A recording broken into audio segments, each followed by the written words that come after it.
NBA 2K18 tutorial number 53. Man, we got a lot this year. So today, I'm gonna show you guys my favorite playset that I use to start every game with. This is my go-to set as a game starter for any team I use online or offline. Now, I like to use this set to start games because I consider this as a way to warm up all the controls that I use throughout the game. And it is also my method of scouting the defense and to see how they like to defend all of the different actions I use. Now, this set in itself, it has 5 options. It will get you pick and rolls, it will get you pull-ups, it will get you some great ball screen slips, and at the same time it's going to get you corner frees from either end, and sometimes also some pull-up frees. Now, I do suggest that all of you to make sure you adapt to this set because it's going to help you get ready to play strong in any game mode you choose to do because of the involvement of the whole team that is required to run the set through its actions. I'll break that down to you guys in detail, but make sure you let me know in the comment section if you'd like to use this as a starter set yourself, and try it yourself and let me know if it helps you get ready for the game because that is what I use this for. Now, the set itself is a pick and roll ball handler play, so you need to make sure you got players that have that. It's in the Boston playbook, and this play is available on my team, play now and offline, as long as you have the Boston playbook. Now, the set is actually Fist Free Fight Gift 4 out, and this sense, I guarantee you, if you do it, it's going to warm up your 2K senses for the entire game. For the rest of the game you play, this set will help you get ready right away from the get-go. So let's watch this set as I run it with the Celtics one time in real time. And you can see I've called a play for Kyrie, and you can see there's a plenty of action happening here, and every action is actually a different trigger. So that is why I consider this a great warm-up set. I get Rozier a clean dunk here also. So not only do you get to warm up the controls, you also get a clean look. So now let's break it down in detail to see just exactly what's happening.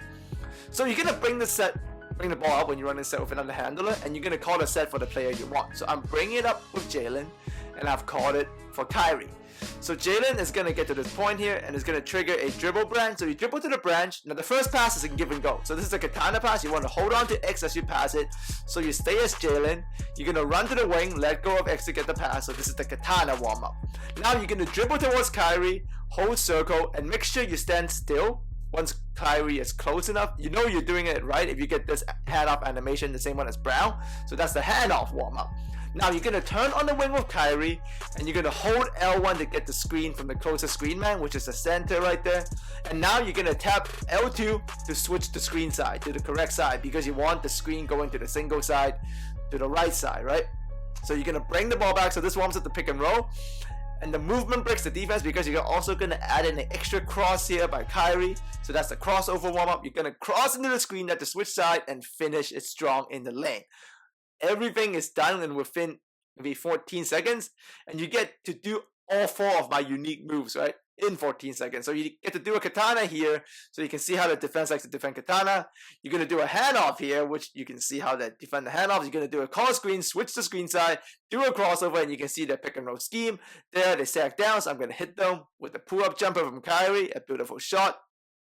So make sure you run all these actions as smooth as you can. This is also a great way to just practice it from the get-go of the game, especially online, so you can get used to the latency and the lag, because every game kind of lags differently. But once again, you can see the pull-up again there. And here is another option of this play. I call this the twist screen flush slip. So you're going to do the Katana trigger, run to the wing, let go of X. You're going to do the handoff trigger, dribble to a guy, stop, stand still, hold circle, and then you're going to switch the screen side. So do this twist action. You can see me tap R2 right there. I'm going to switch the screen side. And you see, because of that action, the hedge defender is completely thrown off. And he's way too high. So at this point, you just want to hold triangle. Not RC slip. It's not fast enough. Because of all the movement, you're going to hold triangle. And if you hold triangle while looking at Horford, it's going to flush him into the paint. You get less user control because it's not an RC. But this is way faster. And you want to do that because once the twist screen screws up the hedge, you want to go right away. So hold triangle while looking at Horford to flush him in. So now I'm running it with the Heat, calling it for Dragic with Wader's handling. So there's a Katana Pass right there into the standstill handoff. Nope, I feed it into the post. That's the trick. You don't always have to hand it off. You can also feed it into the post and also trigger the switch side screen. And if they screwed up on the hedge, like I see them there, I'm just going to flush white side in by holding triangle while looking at him. So the white circle was beneath his feet. that will flash him right in, and we get that beautiful slip action. So this also warms up our, hedge defense recognition, so we're ready for the slip. Here is the twist screen slip free, so same thing here again. We're running the katana, we're running the handoff, we're going to dribble down once away, hold L1, switch screen size, see the slip, they bring help, and we swing into the corner, and we get Josh Richardson, a wide open free in the corner. Great shooter, great swing, perfect action. Now you can also get corner frees from this without using the slip. So you see me here with Brown, and I've called a play for carry. So there's the Katana Pass, let go of X to get it back, stand still, hold circle, great trigger animation, switch the screen side, use the Horford screen, dribble it down, they break down, we kick it back to Brown on the strong side corner, bangity, bang, bang, bang. You can see it here again, we're bringing it with Tatum, we're in pace motion obviously, and we're going to call it this time for carry again. So the play doesn't take too long to set up, even if you set up your freelance in time. There's the Katana. Make sure you stand still, hold circle. That's great handoff animation. Make sure you trigger that. You gotta stand still. Switch the screen side, drive it into the hole. They bring help. Kick it to Jalen again. This time weak side corner. Still a swish ball. And there is another option in this play where you're going to use the second roll man. So this is going to take a little bit of more skill, but let me show you how. So Katana Pass again, into the wing, stand still, circle, handoff, don't hold L1 yet, dribble towards the second roll man, now hold L1. You see how I've dribbled away from the power forward this time and dribble into Baines, then hold L1, then I get the screen from that guy. When you hold L1, they give you the screen from the big man that you're the closest to. So if you want to use the second roll man, after this Katana Pass into the handoff, so don't catch the handoff and hold L1, because if you hold L1 now, you get the center, you get the guy in the post, but if you delay it, hold L1 as you dribble towards the other guy, you get the second roll man, so it also splits up the defense, and you can do the same thing. You can do the slip if you want to with the second roll man. You can do whatever you want. But the key to triggering the second roll man is to not hold L1 right away after you get the handoff.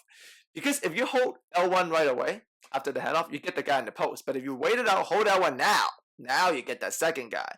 So this is another option. I kick it back out to the power forward, go back inside, go back to the other corner. That's beautiful, beautiful movement basketball. You can see it here one last time with me triggering the second row. So I'm doing a Katana Pass, get it back to Smart, hand it off to Rosier. Don't hold L1, don't hold L1, now hold L1, and you get Baines. And we go back to Tatum on the other corner, swish bomb. That is beautiful basketball. You're going to warm up everything as you run the set because of the multiple options. You get to go through everything. And obviously, if the roll man is open of the initial hand-off twist screen, use it. But I think this is of all the options available, this one is least likely to happen. The defense does do a good job guarding this most of the time. But you'll find the other stuff. You get the mid-range pull-up, the three-point pull-up, or you get a slip, or you get the swing to the corners, either corner, because both corners are constantly occupied in the set, so that's why it's so good. But the Katana and the handoff must be executed great by you to make sure everything works. Here we get the roll man in there again, and Hassan throws it down. So obviously this is good for a big man who can do standing dunk like Hassan, because even if they roll in there slowly and they don't get a clean roll, if you wait it out, they sit in there, you can still kick it in there because of all the movement. There's going to be a very easy entry pass, and you can do a standing dunk. But make sure you nail the stand still handoff. Make sure you trigger the animation as you see I have there, because you don't see me triggering any of the handoff animation where the guy pump fakes, because I do it right. I stop completely, like I stop to a standstill, then handoff. That's the key. And obviously, as I have taught you guys from every set, also I'll be showing you guys from now on, is that don't draw on open misses. You can see me run the set perfectly here. Like I'm executing well, and I get the open shot, so I've done my job. Like that's good execution. If they miss that, they miss that. Move on. Just ask yourself, did you execute the Katana well? Did you execute the handoff well? Did you execute the switch screens well? Better yet, don't ask yourself that. Just focus on how the defense actually defend every single one of these moves. Because a couple of my other plays all focus on a combination of these kind of moves. So if you see how the defense defend them, you can adjust them throughout the game and against other sets. So don't dwell on misses. It's not important, because you see my overall field goal percentage is great after 24 minutes. The score is low because I ran the set non-stop, so I took a lot of the play clock down because the pace of the game was very slow because I ran the set back to back non-stop every time. So this set is an excellent game starter because it gets all controls involved. So you get the Katana there, you get the handoff there, you get the user trigger screen there, you're going to switch the screen side, you're going to read the hedge defense. From the get-go with this, in the first 14 or 12 to 16 seconds of the game, depending how fast you run this, you're going to go through all of the actions already immediately. So not only is it going to warm you up for the controls and your pace of the game, it's also going to show you how the defense prefers to play you in each of these actions. And if you see a weakness or a mismatch in the way they're defending you, then you know what to do. Like if you get the slip, then you're like, oh, this guy likes to hedge, I'm going to slip him. Or if you get the initial katana for a free ball, you're like, oh, this guy doesn't like to play off-ball D. Or if the handoff goes well and the pick and roll goes well, then you get to see how he likes to play the hedge. Pretty much running the set one time will show you how the defense like to play you, and it gets you ready for the game, especially online, so you get used to the lag. I like doing this to start the game, start the quarter, and if it does work well, I don't mind calling it a couple of times more. But it is my go-to starting set online, so I can see how the other guy has a setting set up, and at the same time, what's the delay like on the latency lag issue, because sometimes it's different for me every game, as I'm sure a lot of you have experienced on playing now and my team. So use this as your started set. Run it for me. Let me know in the comment section how you do with it. Yeah, send me videos on Twitter at SamFam20 on how you do this, because I would like to see how you guys warm up. This is actually a very NBA-like tactic to start the game with a set like this. NBA teams do this all the time to get all their players involved and all their players touching the ball, and also to see how the defense starts. So this is as real as it gets. As always though, thanks for coming by. If you enjoyed this, add me a like. I'll see all of you next time.